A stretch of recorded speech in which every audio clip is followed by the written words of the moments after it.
to realize that in every circumstance that I have the ability, I have the choice to focus and feel good no matter what. I have the ability. For instance, I still have my days when I'm very upstream about situations that may arise, but knowing what I know from Abraham's teachings, I know that everything is always working out for me, and I know how to incrementally move up the emotional guidance scale from depression to anger to frustration to eventually feeling a bit hopeful about the situation. That has probably been the greatest manifestation for me, knowing that I can turn and I can shift and I can focus.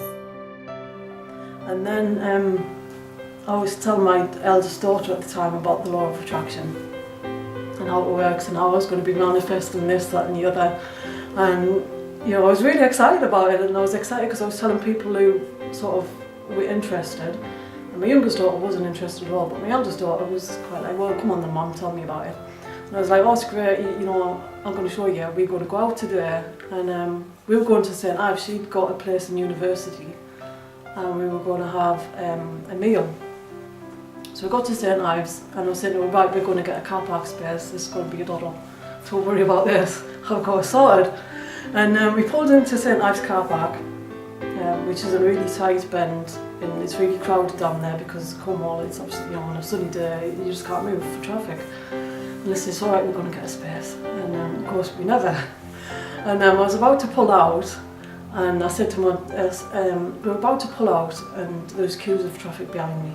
And I thought, no, if I believe in the law of attraction, then we have to stay here until a space, one's going to come up any minute. So I did an awkward U-turn and went back and joined the traffic again, and I sat beside a couple of cars, and I said, we're going to get one about this area. We're just going to sit here and wait. And Alex was going, well, Mama, how long are we going to wait for? I was going, it's all right, I've got this covered. We're going to do it. And I was sat there and I was blocking in a few cars, and I heard this on my window, and I nearly jumped out my skin, and my daughter was like, oh my God, what is it? And I thought, oh, like I'm blocking someone in, they're going to be really annoyed with me.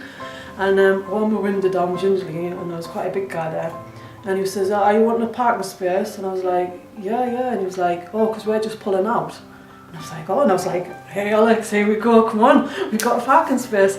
And he said, oh, and I've got an all-day ticket here, would you like it? And I was saying, see, I told you it works. So we pulled in, and we got parked up, and we had our ticket paid, and off we went into St Ives. Well, of course, I was bouncing, you know, I was happy by then. And I was saying, see, I told you it works, this works. And she's going, yeah, Mum, it really does work.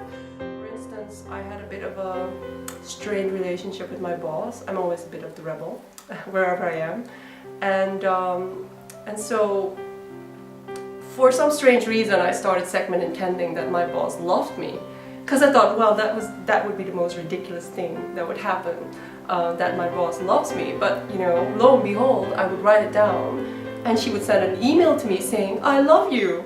But you know, so it was really weird. It was like, what? So it was really, in a way, it was funny, because ask and it is given, and you know, so. Yeah, I was just experimenting. For me, one area I find particularly easy is in my physical health, my fitness. I had an intention that I wanted to lose weight, that I wanted to get myself into prime physical shape, and had amazing results in a very, very short time. I think I lost 22 pounds in 10 weeks. Was running faster and further than I'd ever done before. I am in amazing health at the moment. I feel so healthy that it blows me my mind. I never thought I would ever be this healthy. And apart from the history of drug addiction, I was also asthmatic as a kid. I didn't do any sports at school. One time I remember trying to run, and I got half a kilometre and I started to breathe like a steam train. I was so out of shape, and there was the contrast, the difference is absolutely astounding. So firstly, it was the intention. I wasn't going to look in the mirror and carry on going, oh God, you're putting on so much weight, you're so fat, oh God, you're so out of shape. That was the negative thinking, the thinking that was holding me back. The thinking that pushed me forward was, right, what can I do? I think Louise Hay speaks about diet, and she says she doesn't particularly like giving advice on diet because there's thousands and thousands of techniques out there that anybody can pick up on, and they may not necessarily work. Everybody has got a technique that was right for them, and I think at the time I found something that worked for me amazingly. It was like 1 minute I was giving myself a hard time, and the next minute I was like that, and I was off, and it was like £4 a week were falling off me, and it was just like, wow, what's going on here? And up to now I haven't put it on. I haven't put it back on. I'm not really doing the same as I was back then. I'm just staying constant, and I am so healthy. I just amaze myself. Instantly I just started feeling better. Weird things started happening. I started winning books and getting free theatre tickets and free champagne on a flight I was on, and just stuff like that. I went to a friend's funeral in Madrid, and we were sitting on the plane. We'd been told as soon as we got on that the flight was delayed. This whole group of people went up to the staff and was like, "Rah!" and had a real go at the air cabin crew.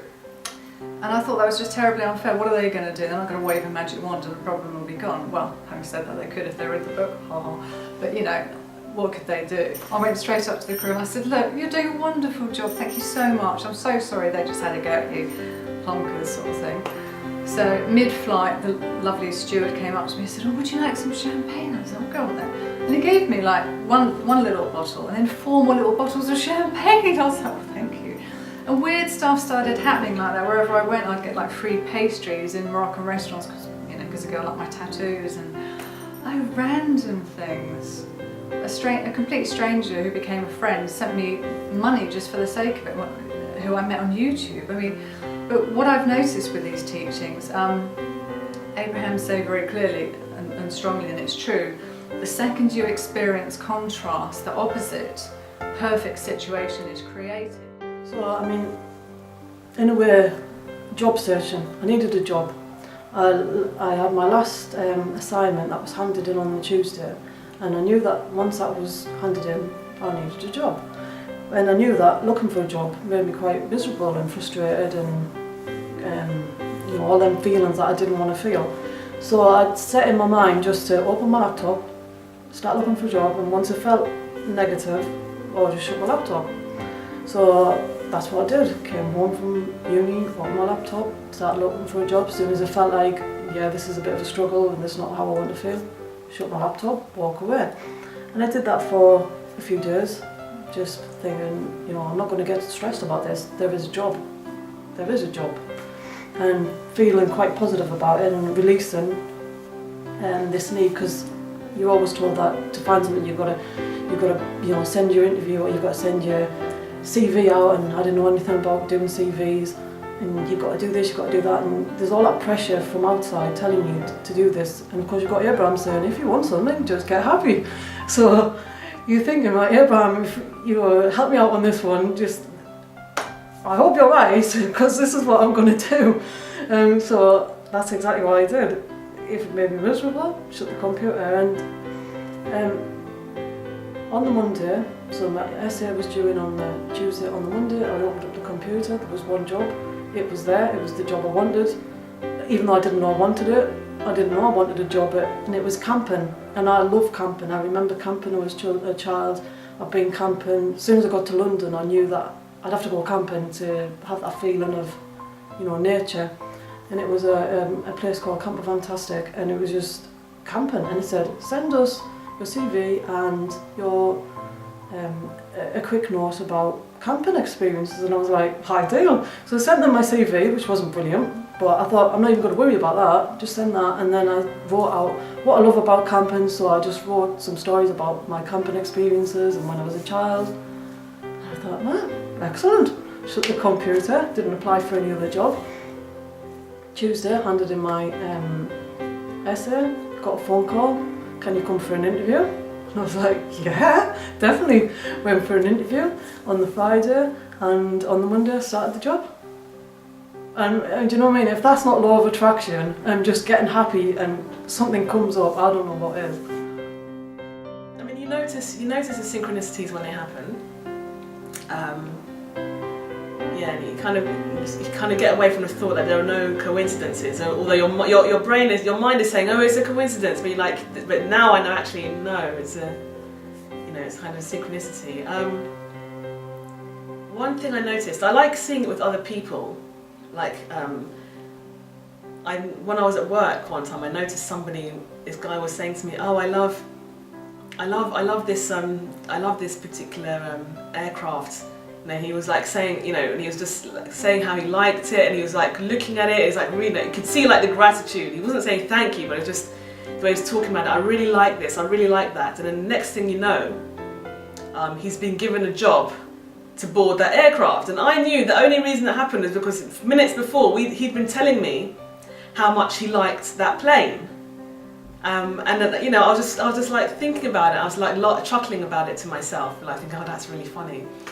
And then the next day at work, I was at work, and then I was given a job on that exact same gate to board that plane. I knew it because I'd been thinking about it for 24 hours. So you do see like the synchronicities in that way. Alright, I was working in a coffee shop, and I was having great fun in this coffee shop. The only thing that was going wrong at the time is that my friend, a friend of mine, left and went back to his country, and I was feeling a little bit lonely. And yeah, I was asking the universe to help me out, and I was just surrounded to the universe, saying, please, I feel a bit lonely and I don't know what to do. So I would just carry on and just trying to just keep happy anyway. And one day I just saw this guy walking in, and he asked me for coffee, and he really hit me. I saw him, and I saw like he had the aura around him that I felt it was special. So I made this coffee, and then the second day he came back, and I remember his coffee. The third day he came back again, and he just went to sit down quietly. So I happened to just go and collect cups around this table, and he stopped me. And if this person felt pretty special to me, all instantly, so he said, excuse me, and then he paused, and he stopped me. Usually guy would approach me in a different way, like, where are you from, hi, oh, you're beautiful. He approached me in a very different way, but what was different, it was the look in his eyes, and he glazed in my eyes, and I was lost in his eyes as well. And he said then, he carried on saying, could you please tell me the name of the guy that works with you? And I just couldn't believe it. So I just put the tray down as I was collecting cups, and I said to him, what? I thought he wanted to go out with my friend, and so I thought he was gay. Well, I did fancy him. And so then I said, can you just repeat? And he said, what's the name of the guy? Because it would be nice for all of us, maybe to go out for a drink, or maybe to go to eat something. So then I did understand that he did like me too, and I said yes, definitely. And I just said yes, and it was like love at first sight. And I was so excited, and I was so shy that I just ran away and I just sort of went to hide. And then I just told all my friends and my colleagues about what an amazing experience that was, and the feeling of meeting somebody for the first time that felt like I always knew, and like I found him for the first time. I found love, you know. And then he came back to my shop to meet me, and we had the most wonderful time. And I told him that I loved him, and I didn't ever told my other boyfriend, my previous boyfriend, I loved him, but I was so confident with him, so open, and he felt the same for me, and we're still together after 6 years, and with 2 children, wonderful children, we are together.